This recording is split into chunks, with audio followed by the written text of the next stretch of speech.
नमस्कार, आवाज अड्डा में आपका स्वागत है। आपके साथ मैं हूं विपिन भट्ट और आज फोकस है उत्तर प्रदेश पर। सवाल है कि क्या ये ग्रोथ का ड्राइवर है। उत्तर प्रदेश के ग्लोबल इन्वेस्टर समिट में निवेश की बारिश हो रही है। मुख्यमंत्री योगी आदित्यनाथ ने कहा कि समिट से पहले 18,000 से ज्यादा MOU साइन हुए और अब करीब 33 लाख करोड़ का निवेश प्रदेश को मिलने की उम्मीद है। लेकिन इस धन वर्षा के बीच कई सवाल भी हैं जो जहन में आते हैं। क्या योगी आदित्यनाथ उत्तर प्रदेश में इस बदलती तस्वीर के चित्रकार हैं? क्या वो अपनी एक संत महंत वाली छवि से ऊपर उठकर अब एक CEO की तरह काम कर रहे हैं? क्या वाकई वो उत्तर प्रदेश का कायाकल्प करने के रास्ते पर हैं? और सबसे बड़ा सवाल ये है कि क्या ये सब बीजेपी के लिए 2024 में शीर्ष सत्ता पाने के रास्ते को और आसान और सुगम बनाएगा? तो कार्यक्रम में इन्हीं बातों पर रहेगा फोकस। लेकिन ग्लोबल इन्वेस्टर समिट में प्रधानमंत्री मोदी ने कहा कि पिछले कुछ सालों में उत्तर प्रदेश में बेहतरीन आधुनिक इंफ्रास्ट्रक्चर बना है। यहां बिजली से लेकर कनेक्टिविटी तक हर क्षेत्र में बड़ा सुधार आया है। बीते कुछ वर्षों में आधुनिक इंफ्रास्ट्रक्चर, उत्तर प्रदेश के इस इंफ्रास्ट्रक्चर की जो पहल है उसके परिणाम नजर आ रहे हैं। बिजली से लेकर कनेक्टिविटी तक हर क्षेत्र में सुधार आया है। बहुत जल्द यूपी देश के उस इकलौते राज्य के तौर पर भी जाना जाएगा जहां 5 इंटरनेशनल एयरपोर्ट है।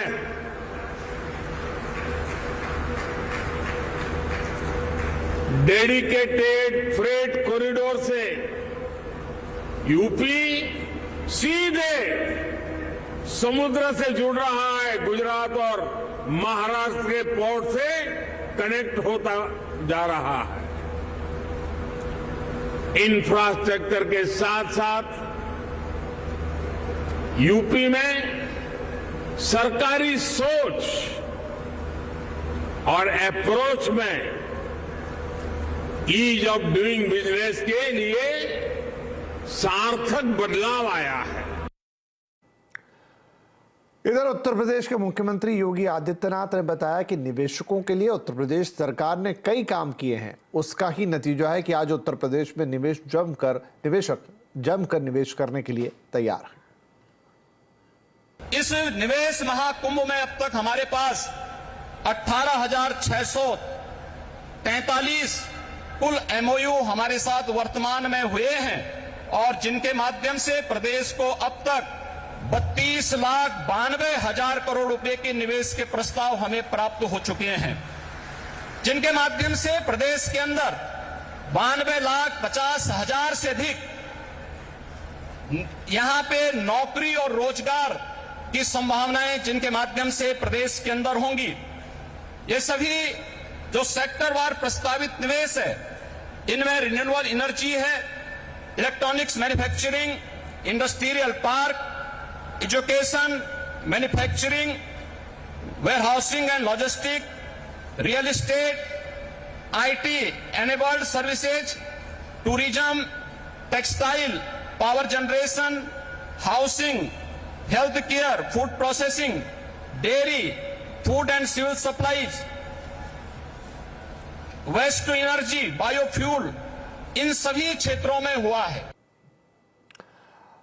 यूपी ग्लोबल इन्वेस्टर समिट में रिलायंस इंडस्ट्रीज के चेयरमैन मुकेश अंबानी भी शामिल हुए। उन्होंने कहा कि उत्तर प्रदेश के विकास के लिए रिलायंस परिवार काम करता रहेगा। इसी कड़ी में रिलायंस इंडस्ट्रीज अगले 4 साल में उत्तर प्रदेश में 75,000 करोड़ रुपए का नया निवेश करेगा। Reliance will continue to work for UP जी जान से, and we always back our words with action.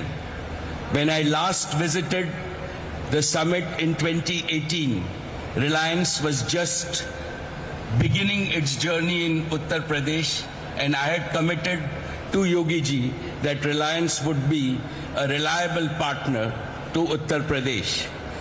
True to our word, from that day till now, we have invested 50,000 crores in Uttar Pradesh. Our businesses have not only been growth multipliers as they enable several sectors of the economy to grow, but also employment multipliers. Our investments have generated over 80,000 direct and indirect jobs in the state. Today, I am happy to announce that we plan to invest an additional 75,000 crores in UP over the next 4 years across geo, retail and renewable businesses. These new investments will create an additional over 1 lakh jobs in the state. Uttar Pradesh का स्वर्णिम युग शुरू हुआ है। सभी UP वासियों को मेरी हार्दिक शुभकामनाएं। I wish this summit and the state all the success. बहुत बहुत धन्यवाद। Thank you. तो चलिए चर्चा की शुरुआत करते हैं। आपने प्रधानमंत्री को सुना, आपने उत्तर प्रदेश के मुख्यमंत्री को सुना, आपने मुकेश अंबानी को सुना। तो आज चर्चा आगे यहां बढ़ाते हैं। हमारे साथ जुड़ रहे हैं बीजेपी के प्रवक्ता Gopal Krishna Agarwal, FICCI UP chapter के यंग लीडर्स फोरम के chairman Neeraj Singh, Noida apparel export cluster के प्रेसिडेंट ललित ठकुराल, वरिष्ठ पत्रकार हर्षवर्धन त्रिपाठी और CSDS के प्रोफेसर संजय कुमार। आप सभी का बहुत बहुत स्वागत है। तो ठकुराल साहब, क्योंकि आप एक इंडस्ट्रियलिस्ट हैं, मैं आपसे ही इस बात की, इस चर्चा की शुरुआत करता हूं। मुकेश अंबानी साहब को अभी हमने बोलते हुए सुना कि उत्तर प्रदेश अपने स्वर्णिम युग की शुरुआत कर रहा है। तो उनका मायना उसमें यह है कि जिस तरीके से प्रदेश अब एक डेवलपिंग से थोड़ा सा डेवलप्ड की तरफ, और उसके बीच का जो फेज़ होता है जहां पर आप बहुत सारा इंडस्ट्रियलाइजेशन करते हैं, आप बहुत सारे उद्योग धंधे लगाते हैं और इंफ्रास्ट्रक्चर भी उसके साथ विकसित होता है। तो वैसे उत्तर प्रदेश पहले से भी काफ़ी चीज़ों में रहा है, लेकिन उन अग्रणी राज्यों में उसकी गिनती नहीं होती है। जैसे कि देश के महाराष्ट्र की बात करूं, गुजरात की बात करूं, दक्षिण भारत के राज्य हैं जहां कंपनियां सीधे पहुंचती हैं। क्या अब उत्तर प्रदेश भी उस लीग का हिस्सा बन रहा है?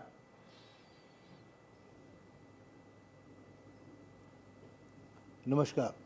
आपने एक क्वेश्चन किया था, अभी आपने एक बात कही थी, क्या उत्तर प्रदेश के मुख्यमंत्री एक CEO की तरह काम कर रहे हैं? मैं आपको ये बताना चाहता हूं कि आज हमारे मुख्यमंत्री जी ने, अभी भाषण में भी आपने सुना कि उन्होंने जो इंडस्ट्री को एक पार्क, एक क्लस्टर के रूप में डेवलप कराना शुरू किया। इस क्लस्टर की डेवलपमेंट स्टार्ट हुई है यमुना एक्सप्रेस से, अपैरल पार्क से। उसके बाद अपैरल पार्क बना गोरखपुर में, उसके बाद मेडिकल पार्क, टॉय पार्क, इत्र पार्क। ये जो पार्क और क्लस्टर की डेवलपमेंट है, ये हमारे उत्तर प्रदेश को बहुत आगे लेके जाएगी, क्योंकि विकास क्लस्टर से ही होता है। आप देखिए दूसरी कंट्री के अंदर जितने भी जगह पर जो जितने भी इकोनॉमी उनकी बहुत बड़ी है, वो इसीलिए हुआ है कि उन्होंने क्लस्टर सिस्टम में काम किया है। हमारे यहाँ पर उत्तर प्रदेश में आज वो समय आ गया है कि हमारे यहाँ डेफिनेटली बहुत इन्वेस्टमेंट आएगी, प्रोडक्शन होगी और डेफिनेटली हमारी इंडस्ट्री बहुत आगे बढ़ेगी। MSME का 85% जो है शेयर, वो सब छोटे छोटे कामगारों से होता है, छोटी छोटी फैक्ट्रियों से होता है। और ये क्लस्टर में उन सब छोटी फैक्ट्रियों को पूरा मौका मिलेगा आगे बढ़ने का, और जिससे हमारे देश की जो इकोनॉमी है बहुत बढ़िया चलेगी। उत्तर प्रदेश के अंदर मैं आपसे बताऊं कि मैंने अभी बाहर के फॉरेन के कितने डेलीगेट से बात की। मैं अपैरल काउंसिल के अंदर हूँ। मेरा अपैरल जो एक इंटरनेशनल शो होता है, उसके अंदर अभी 1200 फॉरेनर्स आए थे। उनसे बात की, वो चाइना से बिजनेस अपना यहाँ डाइवर्ट कर रहे हैं। दे आर लुकिंग फॉर कि हमें यहाँ पर यूपी के अंदर हम कोलैबोरेशन करें लोगों के साथ, हम यहाँ पे इन्वेस्टमेंट करें। वो अपनी टेक्सटाइल इंडस्ट्री को यहाँ पे लाना चाहते हैं। अभी हमने उनको प्रपोजल दिया कि आपका ये जो हरदोई के पास लखनऊ के पास हरदोई रोड पे जो 1000 एकड़ टेक्सटाइल पार्क बनाने के लिए सरकार ने अनुमति दे दी है, उसके अंदर वो लोग आके इन्वेस्ट करने को तैयार हो गए हैं। तो इस प्रकार से अगर जो इन्वेस्टमेंट हमारे यहाँ आएगी, और एक कपड़ा उद्योग, टेक्सटाइल उद्योग ऐसा है जिसमें सबसे ज़्यादा रोजगार की जो है उम्मीद है, और सबसे ज़्यादा रोजगार उसमें होता है। हम जो अपैरल पार्क बना रहे हैं 150 एकड़ में 3 लाख महिलाओं को वहाँ रोजगार मिलेगा। इसी प्रकार इतनी भी छोटी छोटी इंडस्ट्रीज़ हैं। महाराज जी का, हमारे आदरणीय मुख्यमंत्री जी का एक टारगेट है कि हमने पूरे उत्तर प्रदेश को गारमेंट का हब बनाना है। उसके अंदर इतना रोजगार उत्पन्न होगा कि बाकी किसी इंडस्ट्री में इतना रोजगार उत्पन्न नहीं होगा। हमारे यहाँ बाकी सब इंडस्ट्रीज में भी सब इन्वेस्टमेंट्स आ रही हैं, लग रही है इंडस्ट्री। माहौल ऐसा बना दिया है हमारे मुख्यमंत्री जी ने कि यहाँ कोई क्राइम नहीं, कोई किसी तरह का डर नहीं। और सबसे बड़ी बात, हर बिजनेसमैन ये सोचता है कि मैं अगर पैसा लगा रहा हूँ तो मेरा पैसा सिक्योर है, मेरा यहाँ पे कोई तकलीफ तो नहीं होगी, मुझे साथ मिलेगा सबका। हमारी आज की तारीख में उत्तर प्रदेश सरकार के साथ हमारे को, मैं अपना एक्सपीरियंस बता रहा हूँ, मैंने अभी अपैरल पार्क बनाया, मेरे को जगह अलॉटमेंट हो गई है, सिंगल विंडो सिस्टम है, सारा काम हो रहा है और अभी वहाँ पे डेवलपमेंट हो गई है, इतनी स्पीड पे डेवलपमेंट हुई है कि वी आर वेरी हैप्पी। और मैंने अभी नया MOU साइन किया है 3000 करोड़ का कि आप मेरे को 100 एकड़ और दीजिए, मेरे और जो मेरे क्लाइंट्स हैं वो आना चाहते हैं वहाँ, मेरे जो मेंबर्स हैं सारे। तो इस प्रकार हमारी नोएडा की आज की एक्सपोर्ट जो है वो 40,000 करोड़ की है, जो हमारा टारगेट है 2 साल के बाद 60,000 करोड़ करने का। अगर हमारी इंडस्ट्री आगे जाएगी तो बाकी जो और भी जो इंडस्ट्रीज आ रही हैं वो भी डेफिनेटली उत्तर प्रदेश को एक दिन बहुत अच्छे रूप में आप देखेंगे। ठीक है, तो आपने काफी सारी बातें बताई जो उत्साहित करने वाली है। एक क्रॉस वैलिडेशन और लेना चाहूंगा। नीरज सिंह साहब हैं, फिक्की से जुड़े हमारे साथ। नीरज जी, तो बहुत सारा है कि ऐसा होगा, ये होगा, कुछ चीजें जो हुई भी हैं, परसेप्शन ज्यादा बड़ा है या जमीन पर चीजें उस लेवल पे बदल रही हैं? निश्चित रूप से जमीन पे चीजें बदल रही हैं। यूपीजीआईएस का जो टारगेट था वो 10 लाख करोड़ के निवेश के प्रस्तावों को आकर्षित करने का था। बाद में उस लक्ष्य को संशोधित करके 17 लाख करोड़ रुपए किया गया, बाद में 21 लाख रुपए किया गया और आज मुख्यमंत्री ने बताया कि 18,000 से ज्यादा कंपनियों ने इन निवेश को करने के लिए अपने प्रस्ताव भेजे हैं और 32 लाख करोड़ के निवेश प्रस्ताव उत्तर प्रदेश सरकार को प्राप्त हो गए हैं। निश्चित रूप से यह बहुत ही इंकरेजिंग फिगर्स हैं। उत्तर प्रदेश में क्षमता भी है, करीबन 56% आबादी जो है हमारी स्किल्ड है, जो रोजगार करने हेतु सक्षम है और यहाँ की जो आयु है जनसंख्या की, कार्यशील आयु मैं कहूंगा, तो दैट इज अराउंड 56%। यह हमारा उत्तर प्रदेश महाराष्ट्र और तमिलनाडु से भी बड़ी अर्थव्यवस्था है और आज इस प्रकार का जो वातावरण बना है पूरे प्रदेश के अंदर, यह सभी के लिए बहुत ही सुखद मैं कहूंगा एक बहुत ही सुखद बात है। क्योंकि आज आप देखिए कि अगर किसी को अपना बिजनेस लगाना हो तो उसकी रिक्वायरमेंट है कि लॉ एंड ऑर्डर बना रहे, उसकी लैंड की रिक्वायरमेंट हो, उसको लेबर मिले और साथ ही साथ स्किल्ड लेबर मिले। जैसा मैंने बताया 56% आबादी स्किल्ड लेबर मिलेगी।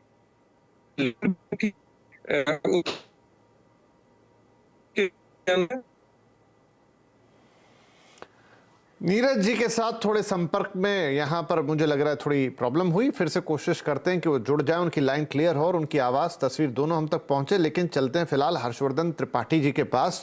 तो अक्सर हर्ष जी आपकी बहस सुनते हैं लोग और आप आवाज़ अड्डा पर आते हैं, तो आज जैसे शो में लिख देना चाहिए वरिष्ठ पत्रकार की जगह वरिष्ठ आर्थिक पत्रकार, क्योंकि आपका ये बैकग्राउंड हम तो जानते हैं, बाकी और कितने लोग जानते हैं मुझे नहीं पता। आज उसी संदर्भ में और उसी तात्पर्य में आपसे सारे सवाल रहेंगे। उत्तर प्रदेश नो डाउट देश की राजनीति का सबसे अहम प्रदेश और वहां से देश की राजनीति डिराइव होती रही है, डिराइव होती रहेगी। लेकिन अब ये जो नई छवि उभर रही है कि अब ये देश के बिजनेस को, देश की अर्थव्यवस्था को, देश की आर्थिक प्रगति को भी डिराइव करेगा। क्या आपको लगता है कि ये चेंजेस आ रहे हैं, सच में उस लेवल पे आए कि ये जैसे बाकी राज्यों का मैंने नाम लिया उनकी श्रेणी में जाके खड़ा होगा, और खड़ा होगा तो इसके पीछे इसकी लीडरशिप या फिर वो डबल इंजन, क्या वो कारण माने जाए? हाँ विपिन जी, सबसे पहले तो मैं ये कहूंगा, अभी मैं भोलेनाथ की नगरी से जुड़ रहा हूँ, मैं काशी में हूँ इस वक्त। अच्छा, और जो भी पिछले 3-4-5 सालों में काशी आया हुआ है तो उसको देखकर समझ में आएगा कि इस सरकार का कितना ज्यादा, जिसको कहते हैं ना कि निष्ठा कितनी है, डेडिकेशन कितना है कोई काम करने के लिए। और काशी जैसे शहर में इंफ्रास्ट्रक्चर चेंज करना ये बहुत बड़ी बात है। बनारसी मस्त रहता है, सबको ठेंगे पर रखता है, सरकारें आए जाए, नेता आते जाते रहे, वो किसी को कुछ समझता नहीं है। लेकिन वहां भी इस सरकार ने बदलाव किया और आज वो लोग जो एक समय में विरोध करते थे वो कह रहे हैं कि हाँ ये सार्थक बदलाव है। जिस राज्य में, चूंकि मेरी जन्मभूमि भी है, लंबे समय से कर्म भूमि भी है, और यहां मैंने देखा है कि किस तरह से जो आप कनेक्टिविटी की बात करते हैं तो उसको लेके तो अलग अलग, और मैं एक बार पहले भी किसी डिबेट में कह चुका हूं, फिर से कहता हूं कि हम लोग जब इलाहाबाद विश्वविद्यालय में पढ़ते थे तो जो इधर पूरब की तरफ यानी पूर्वांचल जिसको हम कहते हैं उत्तर प्रदेश में, तो जो जौनपुर, गाजीपुर, मऊ, बलिया या गोरखपुर तक रहते थे तो कहते थे कि अब कॉम्बी फ्लेम वाला सफर शुरू होने वाला है। यानी अगर इलाहाबाद से वो बस से जाते थे तो पक्का है कि उनको बुखार आएगा, शरीर दर्द होगी, समय लगेगा। अब वो इलाहाबाद विश्वविद्यालय का बच्चा, चाहे आप रेलवे की बात करें, चाहे आप जो सड़क के रास्ते की बात करें, जब वो अपने घर जाता है तो निश्चित तौर पर उसको ये वाली पीड़ा नहीं होती। अब ये मैं उदाहरण आपको क्यों दे रहा हूं, अभी 2 दिन पहले नोएडा में एक टैक्सी वाला मिलता है और वो कहता है कि बताइए सर, हम क्या अपने बिहार में जाके टैक्सी नहीं चला सकते। अब ये जो कंट्रास्ट है, यानी बिहार अभी भी जस का तस बना हुआ, और ये पैरेलल मैं क्यों खड़ा कर रहा हूं, उसने कहा सर हमारे यहाँ भी बड़े अच्छे अच्छे पर्यटन स्थल हैं, हमारे यहाँ के लोग भी तो पूरी दुनिया में सब कुछ करते हैं, हमारे यहाँ के लोग ही तो सब कुछ चला रहे हैं, तो हमारे राज्य में क्यों नहीं आता। अब ये मैं बेसिक डिफरेंस बता रहा हूं, क्योंकि उत्तर प्रदेश का मुख्यमंत्री महत्वाकांक्षी है, एम्बिशियस है। जब देश का सबसे बड़ा उद्योगपति आकर कहता है कि हमारे लिए यूपी इस वक्त स्वर्णिम युग की शुरुआत है, तो वो सामान्य घटना नहीं होती। मुकेश अंबानी यूं थोड़ी ना कह देंगे कि अपना पैसा लगाएंगे और वो पानी में चला जाए। पहले तो नहीं कहते थे, इसके पहले तो कभी ऐसा नहीं हुआ कि कभी ये कहा गया हो या कोई बड़ा उद्योगपति वो आए और वो कहे कि इस तरह से उत्तर प्रदेश दिख रहा है। क्यों दिख रहा है? क्योंकि आप उत्तर प्रदेश को आज जब देखते हैं तो दुनिया के विकसित देशों के इंफ्रास्ट्रक्चर यानी बुनियादी ढांचे के मुकाबले बराबर खड़ा है। आज उत्तर प्रदेश में कानून व्यवस्था की स्थिति यह है कि आप यूपी में जुर्म करके भाग नहीं सकते। एक नारा चलता है यूपी में दम है क्योंकि जुर्म यहाँ कम है, और जुर्म ही जुर्म होता रहता था। अब कोई नारा नहीं चलता है, लेकिन उत्तर प्रदेश में अपराधी भागता है, उत्तर प्रदेश में अपराधी छिपता है, नहीं तो जेल में जाके सरेंडर करके जेल में चला जाता है। निवेश के लिए, कारोबार के लिए इससे बेहतर स्थिति नहीं होती। दूसरा, योगी आदित्यनाथ एम्बिशियस है, मैं ये बार बार क्यों कह रहा हूं, क्योंकि जिस तरह से उन्होंने महाराष्ट्र, गुजरात, आंध्र प्रदेश, तमिलनाडु, कर्नाटक, वो सिर्फ उनके मुकाबले नहीं खड़े हुए, उनके यहां का निवेश खींच के ला रहे हैं। और अभी पंजाब की सबसे बड़ी खबर जो हाल के दिनों में रही, वो ये खबर रही कि दरअसल पंजाब के बड़े उद्योगपति वो लखनऊ आए और योगी आदित्यनाथ से मिलकर कह रहे हैं कि हम ये 20,000 करोड़ के निवेश की बात कर रहे हैं, और जो स्थिति है उसमें हम यहां आएंगे। क्यों? क्योंकि पंजाब में कानून व्यवस्था खराब हो रही। मुझे लगता है कि इन सभी पैमानों पर योगी आदित्यनाथ ने वो करके दिखाया जिसकी लंबे समय से उम्मीद थी। और मैं एक बात जरूर कहूंगा कि चाहे जो सरकार यहां रही हो, वह यहां पर कोई भी सरकार, चाहे जितनी जातिवादी राजनीति रही हो, बिहार की तरह अपने शहरों को, अपने गांवों को उतना नहीं बर्बाद किया जितना बिहार की जातिवादी राजनीति किया। यूपी में भी जातिवाद है, लेकिन फिर भी उससे हम बाहर निकलने में कामयाब रहे। और एक यूपी का होने के नाते मैं इसको लेकर बहुत गर्व की बात करता हूं कि कम से कम आज हमारे राज्य को लेकर देश के किसी भी विकसित राज्य के लोग कहते हैं कि भैया यूपी चले जाएं। मैं गुजरात गया और कई जो बड़े उद्योगपति थे उन्होंने कहा कि अब हमारे लिए अगला टारगेट यूपी है, क्योंकि यहाँ सैचुरेट हो गया। तो ये जो चीजें हैं, यानी लोग क्या कर रहे हैं, उद्योगपति क्या कर रहे हैं, दूसरे राज्यों के लोग क्या कर रहे हैं, वो कुल मिलाकर उत्तर प्रदेश को उसी तरह से देखते हैं जो मुकेश अंबानी ने बहुत सीधी 1-2 लाइन में कह दिया कि स्वर्णिम युग शुरू हो गया है। जी ठीक है संजय जी, तो ये बताएं मुझे कि आखिर उत्तर प्रदेश में ऐसा क्या बदला है। इंफ्रास्ट्रक्चर ठीक है, समझ में आता है, कानून व्यवस्था ठीक है, आपने दुरुस्त की पहले के मुकाबले, और बेसिक एमिनिटीज चाहे ईज ऑफ डूइंग बिजनेस को भी बेहतर किया होगा। तो ये तो दूसरे राज्य भी कर रहे हैं, जो राज्य पहले से ही इस लाइन में आगे खड़े हैं वहां पर भी है, और राज्य भी हैं जो इस तरह से कुछ फॉलोअप स्टेप्स ले रहे हैं। फिर भी उद्योगपति उत्तर प्रदेश को क्यों चुने? देखिए, 2 चीज़ें हैं। पहली बात यह होती है कि किसी चीज़ को जब आप देखने की कोशिश करते हैं तो यथास्थिति देखते हैं, आज की स्थिति क्या है, और हम कंपेयर करते हैं पहले से। जिन उद्योगपतियों की चर्चा हो रही है, जिन उद्योगपतियों की बात हो रही है, वो ये देख रहे हैं, तुलना कर रहे हैं 2-3 चीज़ों से, पहले का यूपी और आज की यूपी। वो देखते हैं कि तरह तरह के उनको मूलभूत परिवर्तन दिखाई पड़ते हैं, जिसका जिक्र अभी हर्षवर्धन त्रिपाठी कर रहे थे और अन्य वक्ता भी कह रहे थे, उसका जिक्र कर रहे थे। तो आज उद्योगपति को यूपी ज़्यादा कंड्यूसिव दिखता है बिजनेस सेटअप करने में पहले की तुलना में। इसके बाद वो व्यवसायी है, बिजनेसमैन है, वो मुनाफा और घाटे की बात करता है। तो वो ये भी सोचते हैं कि अगर क्या इसी तरह का इंफ्रास्ट्रक्चर उन्हें दूसरे राज्यों में उपलब्ध है या नहीं है। कुछ ऐसे राज्य हैं जहां पर विकास बहुत पहले हो गया, और अगर जहां विकास पहले हो चुका है वहां पर इंफ्रास्ट्रक्चरल कॉस्ट भी थोड़ा धीरे यूपी की तुलना में बढ़ जाता है। अगर मैं एक आम उदाहरण दूं, अगर सड़क कच्ची होती है, उसके आसपास की ज़मीन सस्ती होती है, और जब सड़क पक्की हो जाती है तो उसके आसपास की ज़मीन महंगी होनी शुरू होती है, और जब सड़क और चौड़ी हो जाती है और नेशनल हाईवे बन जाता है तो ज़मीनें और महंगी हो जाती हैं। इसी छोटे से उदाहरण से मैं ये बताने की कोशिश कर रहा हूँ। आपने कहा कई ऐसे राज्य हैं जहाँ पर इन सब चीज़ों की सुविधाएं उपलब्ध हैं, फिर भी उद्योगपति आज यूपी की तरफ क्यों देख रहे हैं? इसकी वजह यही है, कुछ ऐसे राज्य हैं जो पहले से विकसित हैं, और पहले से विकसित हैं तो वहाँ इंफ्रास्ट्रक्चरल कॉस्ट जो है यूपी की तुलना में कहीं ज़्यादा है, और ज़्यादा है तो बिजनेसमैन अपने फ़ायदे को देखेगा और वो यूपी में अपने बिजनेस स्टैब्लिश करने की कोशिश कर रहा है। बाकी चीज़ें बराबर उन्हें दिख रही हैं, बिजली की सुविधा यहाँ भी उपलब्ध है, कानून व्यवस्था दूसरे राज्यों के जैसा ही है, तो उद्योगपति को लगता है क्यों ना एक नई जगह पे अपने बिजनेस शुरू किया जाए। इस वजह से ये जो तमाम समिट हो रहे हैं और बड़े बड़े उद्योगपति आ रहे हैं, और उन्होंने संकेत दिए हैं कि वो यूपी में अपना इन्वेस्टमेंट करेंगे। ठीक है जी। गोपाल जी वैसे तो भारतीय जनता पार्टी के प्रवक्ता हैं, लेकिन अर्थशास्त्र की बातें भी समझते हैं, जानते हैं और अच्छी तरह करते हैं। गोपाल जी, किसको देख रहे हैं उद्योगपति इस समय, उत्तर प्रदेश में और उसके इंफ्रास्ट्रक्चर को, या फिर उसके लीडर को, यानी योगी आदित्यनाथ को? भरोसा वो किस में डाल रहे हैं, अपना इन्वेस्टमेंट किस में डाल रहे हैं, एक प्रदेश के अंदर या एक लीडर के अंदर? देखिए, दो तीन चीजें हमें समझनी चाहिए। कोई भी इन्वेस्ट कब करता है, पहले तो एक महत्वपूर्ण चीज है कि लैंड अवेलेबल। कई चीजें हैं, आज प्रधानमंत्री जी और उसके बाद गृह मंत्री जी ने भी कहा कि जब भी कोई निवेश करेगा तो लीडरशिप, लॉ एंड ऑर्डर और मार्केट, लैंड, इंफ्रास्ट्रक्चर, इन सब चीजों को सामूहिक रूप से देखेगा। और आज के समय में यह सारी चीजें बहुत अच्छी तरह से उत्तर प्रदेश में मौजूद हैं। प्रॉब्लम क्या थी, ये तो पहले भी मौजूद थी। यहाँ की जनसंख्या 24 करोड़ से ऊपर थी, यहाँ का लैंड मास भी अच्छा था, वाटर रिसोर्सेज अच्छे थे। दो तीन चीजों की कमी थी। एक तो इंफ्रास्ट्रक्चर यानी कनेक्टिविटी बहुत अच्छी नहीं थी।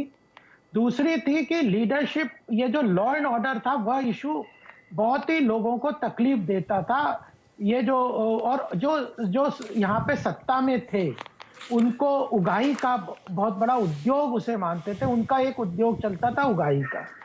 तो यह योगी जी के आने के बाद जिस तरह से प्रधानमंत्री मोदी जी के पिछले 9 साल के कार्यकाल में इंफ्रास्ट्रक्चर, रोड्स का डेवलपमेंट हुआ, एयरवेज का डेवलपमेंट हुआ, वाटरवेज का डेवलपमेंट हुआ, एयरपोर्ट हुए, डिफेंस कॉरिडोर हुए, तो सेंटर के स्कीम से इंफ्रास्ट्रक्चर डेवलपमेंट का जितना काम उत्तर प्रदेश में हुआ है उसने एक ईज ऑफ डूइंग बिजनेस और ईज ऑफ लिविंग को क्रिएट किया। और योगी जी के नेतृत्व में यह जो लॉ एंड ऑर्डर महत्वपूर्ण है, जो कि किसी भी बिजनेस कम्युनिटी के लिए, उस लॉ एंड ऑर्डर को एक इकोसिस्टम क्रिएट किया। उस लॉ एंड ऑर्डर से वो जो बदमाशों का या उगाही का यह सारा खत्म किया, तो एक और इमेज बिल्डिंग की। देखिए, इन्वेस्टर क्यों आता है, इंडस्ट्रियलिस्ट क्यों आता है, उसको यह भी लगना चाहिए कि जो लीडरशिप है वह उसकी आवश्यकता को कितना ज्यादा तवज्जो देती है। आज जो भारतीय जनता पार्टी की पूरी सोच है वह इस बात के लिए बहुत अच्छी तरह से सबके सामने जानी जा रही है कि हम बिजनेस फ्रेंडली हैं, हम अर्थव्यवस्था को, भारत को मजबूती के साथ आगे ले जाना चाहते हैं। और अगर प्रधानमंत्री मोदी जी का यह आह्वान है कि $5 ट्रिलियन इकोनॉमी हम बनाएंगे आने वाले दशक में, और विश्व में अपनी भारत को विश्वगुरु बनाना है, तो उसके लिए आर्थिक महाशक्ति बनना बहुत प्रीकर्सर है, बहुत जरूरी है। तो उसका रास्ता इसको प्रधानमंत्री ने रेखांकित किया। उस $5 ट्रिलियन की देश की महत्वपूर्ण अर्थव्यवस्था को प्राप्त करने का मार्ग जो है वह उत्तर प्रदेश से होकर गुजरता है। और उसी का कारण है आप ये जो भी स्कीम्स बताई, मैं तो खुद नोएडा में रहता हूँ, देखता हूँ, इंडस्ट्रियलिस्ट और बिजनेस कमेटी ऑफ प्रोफेशंस के साथ जुड़ा हुआ हूँ। जिस तरह से उद्योग मित्र का वो है यहाँ पे जो ऐप है या जो पोर्टल है, वो सिंगल विंडो क्लियरेंस है। नोएडा में आप देखिए, आपको सब कुछ ऑनलाइन है, लैंड बैंक अवेलेबल है। सेंटर ने जब कहा कि लैंड बैंक बनाए, इंडस्ट्री के लिए लैंड चाहिए, तो सबसे पहला जो इनिशिएटिव लिया उत्तर प्रदेश ने, पूरी लैंड बैंक को आइडेंटिफाई करके सेंटर के पोर्टल पे डाल दिया। उसके बाद जब जो ईज ऑफ डूइंग बिजनेस की बात जब प्रधानमंत्री ने की, तो उत्तर प्रदेश ने सबसे पहले अपने ईज ऑफ डूइंग बिजनेस के मापदंडों को मजबूत करके जो ईज ऑफ डूइंग बिजनेस के मापदंड पे दूसरे पायदान पे आ गया। जो एक इतना पीछे उत्तर प्रदेश था, बीमारू राज्य था, उसको दूसरे पायदान पे लेके आ गए। तो प्रधानमंत्री का विजन, नेतृत्व और उनके इंफ्रास्ट्रक्चर डेवलपमेंट के काम और pro business policies, pro industrialist policies, उन सबको ग्राउंड लेवल पे योगी जी बहुत अच्छी तरह से लेके गए। और in addition to that, Uttar Pradesh में जो लॉ एंड ऑर्डर की सिचुएशन थी, वो भी उसमें उन्होंने बहुत महत्वपूर्ण योगदान किया। और सबसे बड़ी बात क्या है कि इन्वेस्टर्स को, इंडस्ट्रियलिस्ट को आज वर्ल्ड लेवल पे लगता है, मैं कई देशों में भी गया हूं, उनको जिस तरह योगी जी ने अपने पिछले 1 साल में हर मिनिस्टर को, हर इंपॉर्टेंट ऑफिस बेयरर्स को, सिविल सर्वेंट्स को कितने कंट्रीज में भेजा, उनमें इन्वेस्टर समिट किया, उसमें अपने यहाँ की पॉलिसीज के बारे में बताया, यहाँ के मार्केट के बारे में बताया, यहाँ का 1 डिस्ट्रिक्ट 1 प्रोडक्ट के बारे में बताया, यहाँ के defence corridor, freight corridor, multi nodal, देश का पहला मल्टी नोडल ट्रांसपोर्टेशन हब जो बन रहा है वो दादरी में बन रहा है, नोएडा में बन रहा है। डिफेंस कॉरिडोर जो 2 है वो नोएडा, दिल्ली से, उत्तर प्रदेश से चलता है। फ्रेट कॉरिडोर जो है वो उत्तर प्रदेश, नोएडा, गौतम बुद्ध नगर की तरफ से बॉम्बे दिल्ली फ्रेट कॉरिडोर चलता है। जी। तो ये सारे कारण है, और इसी के कारण आज इन्वेस्टर फ्रेंडली लीडरशिप और लॉ एंड ऑर्डर पे कंट्रोल और टेक्नोलॉजी का यूज करके ईज ऑफ डूइंग बिजनेस और ईज ऑफ लिविंग को, बिजनेस को बढ़ाते हुए इंफ्रास्ट्रक्चर डेवलपमेंट का जो काम किया है, उसका कारण है कि इतना निवेश आ रहा है। पावर की सप्लाई का एश्योरेंस किया है, एमएसएमई सेक्टर को। आज अमित शाह जी ने भी कहा कि देखिए, जब कोई लार्ज इंडस्ट्री आती है तो उसको एमएसएमई सेक्टर की सपोर्ट चाहिए। और ये प्रधानमंत्री जी ने भी कहा कि एमएसएमई, इतने सारे एमएसएमई उत्तर प्रदेश में है, वो एमएसएमई लार्ज इंडस्ट्री। तो गोपाल जी, आप एमएसएमई की बात कर रहे, तो अभी बात हो ही रही थी यहाँ पर, और ललित जी ने भी वहाँ जिक्र किया था। ठुकराल साहब, मुझे एक बात बताइए, तो जो आप सब लोग कह रहे हैं, तस्वीर बड़ी अच्छी दिख रही है, आज वहाँ पर बड़े बड़े लोग बोले भी, और जाहिर सी बात है, जैसा अभी कह रहे थे अर्ज की कारण होगा ना कोई जो अपना भरोसा इतना दिखा रहे हैं। लेकिन मुझे बताइए कि ऐसा तो हो नहीं सकता कि एकदम आइडियल स्ट्रक्चर ही खड़ा हो गया है कि बस ये सबसे बेहतरीन है। कई चैलेंजेस भी होंगे, कई चीजें भी होंगी जिसमें अभी भी सुधार की गुंजाइश होगी। वो क्या चीजें आपको लगती हैं? देखिए, एक दृढ़ निश्चय अगर कोई कर ले तो सब रास्ते बन जाते हैं। हमारे मुख्यमंत्री जी ने जो छोटी छोटी चीज़ों को बहुत आसान तरीके से हल किया है, उनका एक पोर्टल है, सीएम पोर्टल के अंदर अगर आज एक उद्यमी एक कंप्लेंट डालता है अपनी, वो 24 घंटे के अंदर उस कंप्लेंट का हल निकल जाता है। वहाँ से उसके ऊपर पूरी तफ्तीश होती है, पूछा जाता है, इंक्वायरी की जाती है, और उसके ऊपर एक्शन होता है जिसने वो काम नहीं किया होता है और जिसकी गलती होती है। अभी एक जापानीज कंपनी ने कंप्लेंट कर दी किसी अधिकारी के खिलाफ, 24 घंटे के अंदर एक्शन हो गया उसके ऊपर। एक विश्वास जो मुख्यमंत्री जी के एक्शन के ऊपर सबको है, बहुत बड़ी बात है, एक विश्वास कि हम एक छोटी सी बात को भी मुख्यमंत्री तक पहुंचा सकते हैं।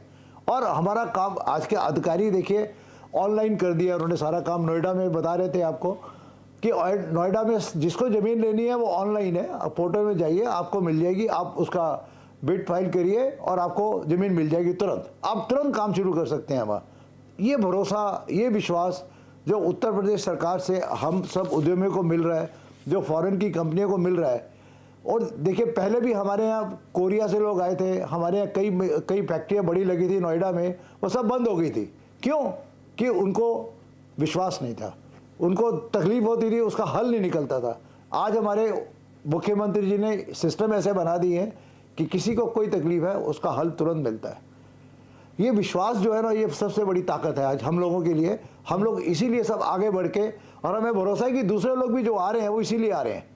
नहीं, ठीक है, सिस्टम के अंदर इन्होंने, ठीक है, ये सारे बदलाव किए हैं और ये बदलाव होने भी चाहिए अगर आपको वांछित परिणाम चाहिए। नीरज सिंह, मतलब मैं बेवजह क्रिटिकल होना नहीं चाह रहा हूं, लेकिन कहीं तो कोई स्कोप होगा जहां लग रहा होगा कि हाँ अभी यहां हमें थोड़ा और बेहतर करना, ये चीज और अच्छी हो जाएगी तो इंडस्ट्री के लिए और बेहतर होगा।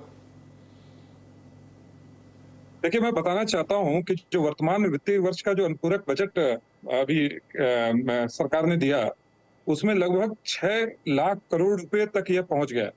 ये 25 करोड़ की आबादी वाला उत्तर प्रदेश है, और ये नए भारत का ग्रोथ इंजन इसलिए कहा जा रहा है क्योंकि जो उत्तर प्रदेश की आबादी के 8वें या 6ठे या 4थे हिस्से के भी राज्य हैं, वे घाटे का बजट पेश कर रहे हैं, जबकि उत्तर प्रदेश का राजस्व सरप्लस जा रहा है। और ये मतलब ये जो चेंज हुआ है, ग्रेजुअली हुआ है। आज जो पूरा पैराडाइम शिफ्ट है, ईज ऑफ डूइंग बिजनेस में उत्तर प्रदेश नंबर 1 आया है। निश्चित रूप से जो निवेशक है वह इस बात को अपने मद्देनजर रखा होगा। आज यहाँ पर उसको लैंड बैंक सुलभता से मिल रही है, एक स्टेबल गवर्नमेंट मिल रही है, साथ ही साथ उसके साथ कहीं ना कहीं हमारी केंद्र की सरकार उत्तर प्रदेश को पूरी तरह से आगे विकास के पथ पर तेजी से उत्तर प्रदेश बढ़ सके, क्योंकि आबादी के लिहाज से भी और एरिया के लिहाज से भी अगर उत्तर प्रदेश अगर सफल प्रदेश नहीं बनेगा तो हम भारत को भी सफलता के ट्रैक पर नहीं लेते जाएंगे। और यही कारण है कि ईज ऑफ डूइंग बिजनेस में, लॉजिस्टिक्स ईज में हम 6ठे स्थान पर पहुंच गए। हमारा स्थान 17वां था, 17 पोजीशन पर थे। आज 10 नए एयरपोर्ट बन गए, 9 ऑपरेशनल हैं और 10 अभी बन रहे हैं। हम 13 नए एक्सप्रेसवे बना रहे हैं। ये काफी चीजें। और एक चीज और, निवेश मित्र नाम का जो ये सिंगल विंडो क्लियरेंस सिस्टम बनाया गया है, इसकी मैं कई निवेशकों से मेरी भी बात हुई, they are very satisfied with this. ये निवेश मित्र जो पोर्टल बनाया गया, और जो अभी हमारे ठकराल साहब कह रहे थे कि मुख्यमंत्री ने अभी कुछ दिनों पहले ही जो जापान के एक कंपनी का एग्जाम्पल दे रहे थे कि अधिकारी ने उनसे किसी प्रकार की उगाही करने का प्रयास किया, मुख्यमंत्री ने उस पर चोट करी, उस पर तुरंत कार्रवाई करी। ठीक है, ये वो सारी बातें हैं, गॉट इट। ये वो बातें हैं जो आप सब लोग कह ही रहे हैं। मेरा थोड़ा ये था कि कहाँ इंप्रूवमेंट की गुंजाइश है। खैर आप शायद हाँ बोलिए। जी, नहीं, निश्चित रूप से कई जगहों पर अभी भी कार्य करने की आवश्यकता है। और मुझे लगता है कि जैसे उत्तर प्रदेश ने 1000 अरब डॉलर की अर्थव्यवस्था का लक्ष्य रखा है, और उस लक्ष्य को हासिल करने के मुझे लगता है वाहन, हार्डवेयर, इलेक्ट्रॉनिक हार्डवेयर। चलिए मैं इसी सवाल को लेकर एक बार गोपाल जी के पास जाता हूं, फिर एक मिनट। तो गोपाल जी, योगी आदित्यनाथ कह रहे 1 ट्रिलियन डॉलर की इकोनॉमी अगले 5 साल में। ठीक है, एक मतलब भारत जिस इकोनॉमी की कल्पना कर रहा है 5 ट्रिलियन डॉलर की, जिसके लिए प्रयासरत है, उसका 5वां हिस्सा अकेला उत्तर प्रदेश देगा।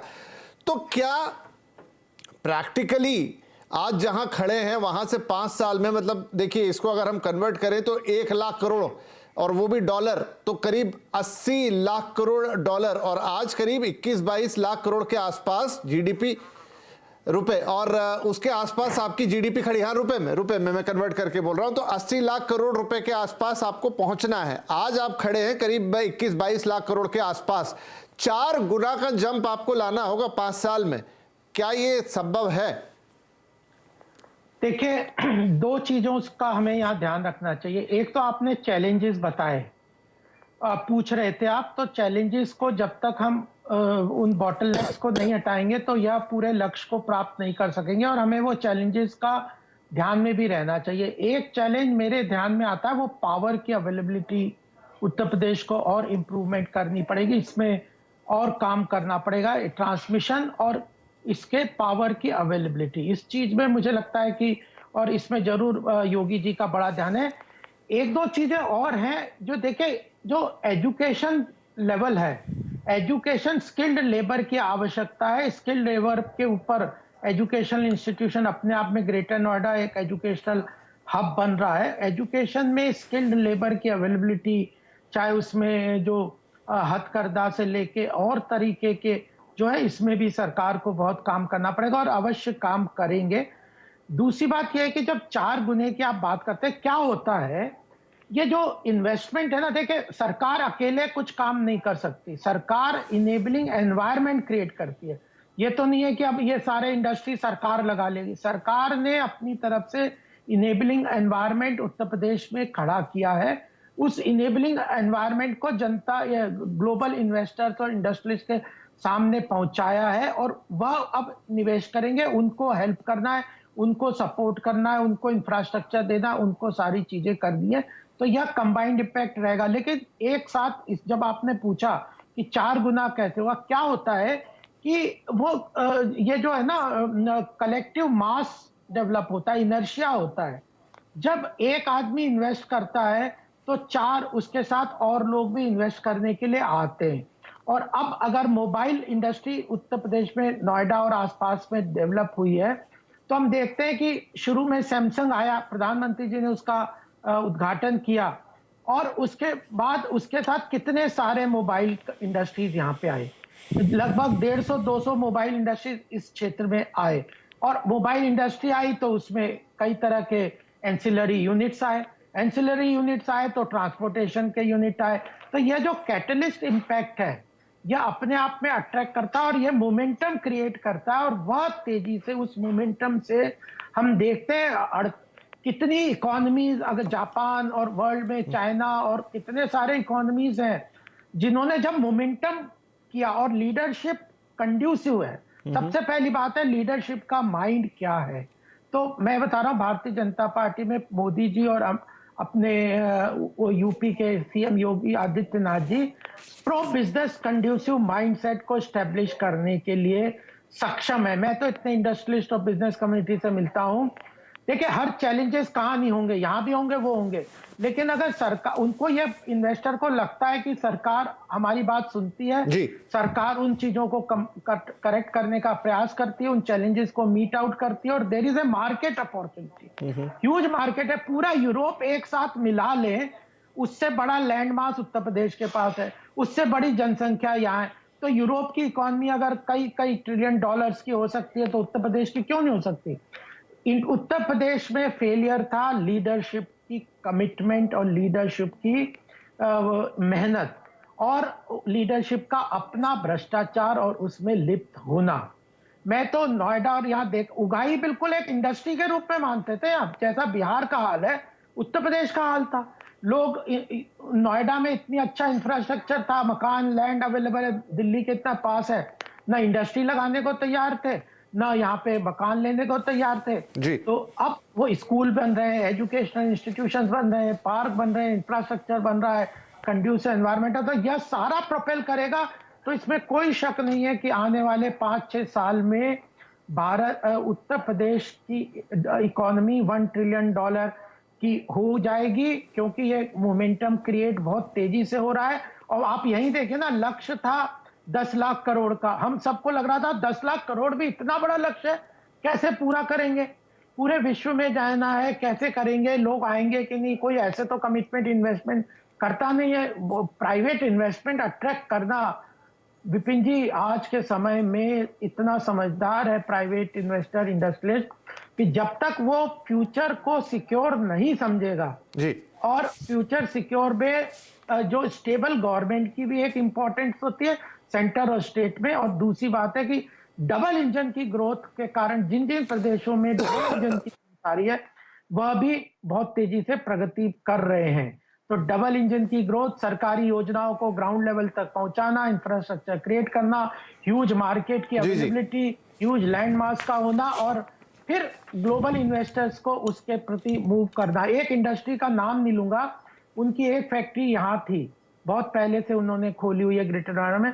उसके बाद उन्होंने 18 international company 18 units auto ancillary में खोले, यहाँ नहीं खोले दूसरे में। मैंने उनको बोला यहाँ क्यों नहीं, बोले यहाँ पे तो हमको पहले देखा, उनके सीईओ के साथ काफी मतलब वो हुआ था, दुर्घटना हुई थी और बड़ा वो हुआ था, तो उन्होंने बोला, फिर हमने बाहर कर दिए। अब वो बोले कि हम यहाँ पे आने को तैयार हैं अपनी फैक्ट्री को लाने।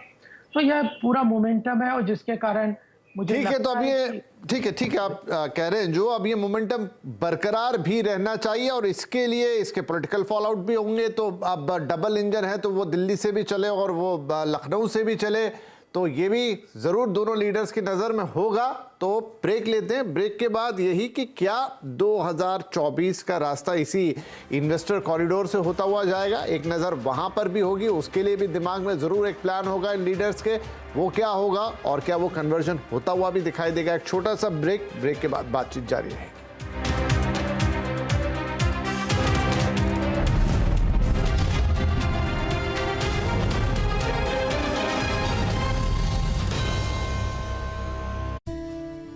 सुरेश जी भैया। प्लीज इसका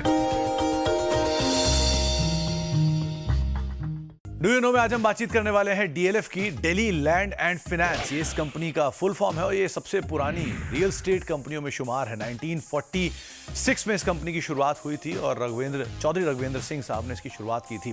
कुछ इंटरेस्टिंग फैक्ट ये भी है कि दिल्ली में जो बहुत ही प्रोमिनेंट एरियाज हैं जैसे कि ग्रेटर कैलाश, हौस खास, साउथ टेक्स, शिवाजी पार्क, ये कुछ ऐसे एरियाज हैं जिनको डीएलएफ ने ही डेवलप किया था। और कुछ और इंटरेस्टिंग फैक्ट्स में कंपनी का आईपीओ आया था 2007 में और उस समय का सबसे बड़ा आईपीओ के तौर पर शुमार था। जो कंपनी के मालिक हैं कुशल पाल सिंह साहब, वो एक ज़माने में इस कंपनी को 27 लाख रुपए में बेचने को बिल्कुल तैयार ही हुए थे, लेकिन फिर उन्होंने वो फैसला वापस ले लिया और आज ये कंपनी करीब करीब 1 लाख करोड़ रुपए की वर्थ रखती है। जनरल इलेक्ट्रिक पहली सबसे बड़ी ग्लोबल कंपनी थी जो कि इस कंपनी के lease office space DLF city में आने वाली थी और उसके बाद धीरे धीरे कई नाम जैसे British Airways, American express, Nestle, IBM, ये कुछ ऐसे नाम थे जो कि बाद में आते हुए दिखाई पड़े। तो ये कुछ इंटरेस्टिंग फैक्ट डीएलएफ से रिलेटेड, आगे भी कुछ और फैक्ट लेकर आते हैं।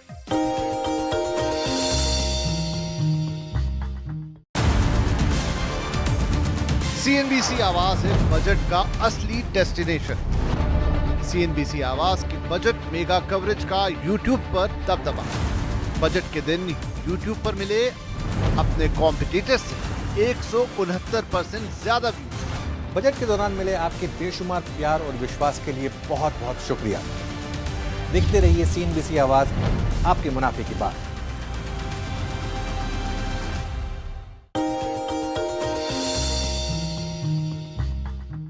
डू यू नो में आज हम बातचीत करने वाले हैं होटल अशोका के बारे में। दरअसल ये आईटीडीसी मैनेज्ड होटल, जिसके बारे में आपने कई बारी चर्चाएं सुनी होंगी, खासतौर से इसके विनिवेश को लेकर या मोनेटाइजेशन को लेकर।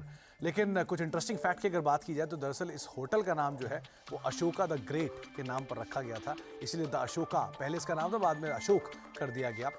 दरअसल कई साल पहले जब यूनेस्को की इवेंट में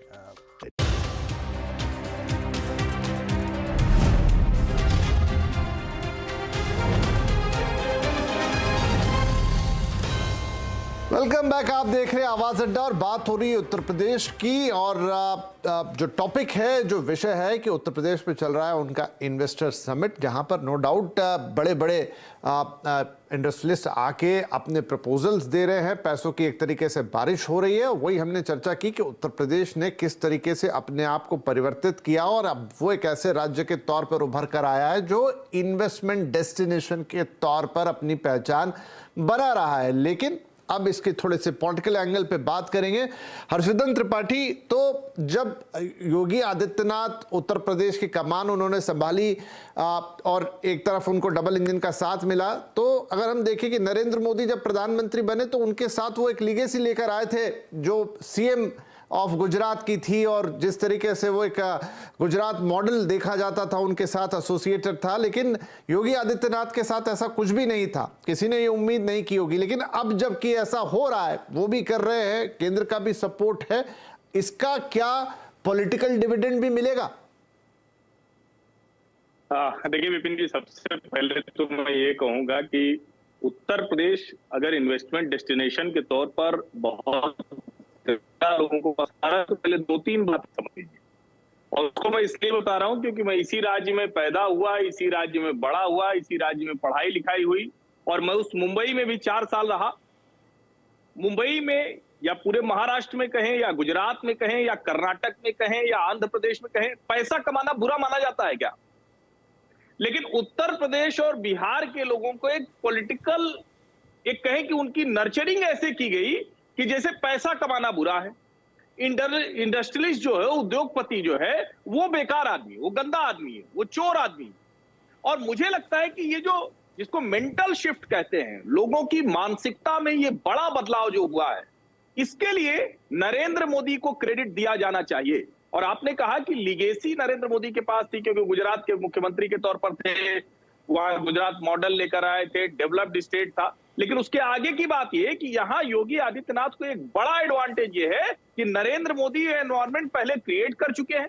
2014 से देश ने वो एनवायरमेंट देखा और 2017 में वही पॉलिटिकली यहां आकर फिट हो जाता है।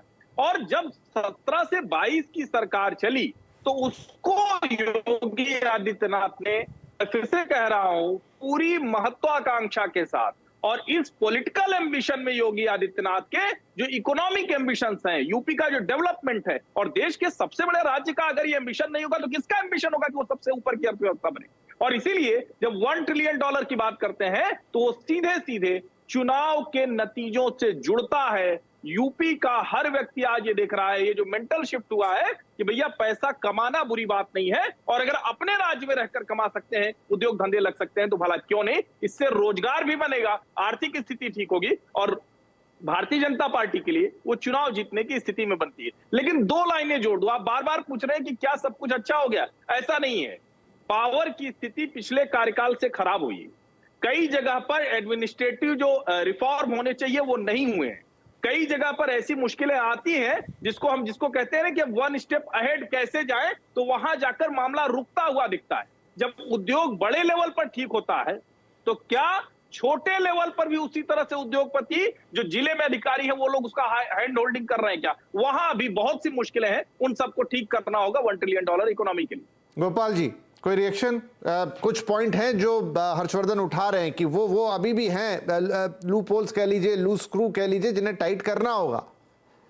देखिए, मैंने खुद भी बताया था कि चैलेंजेस होते हैं हरदम इकोनॉमी में, और वो है, और उसको जरूर पाटना भी पड़ेगा, उसकी तरफ आगे बढ़ भी रहे हैं।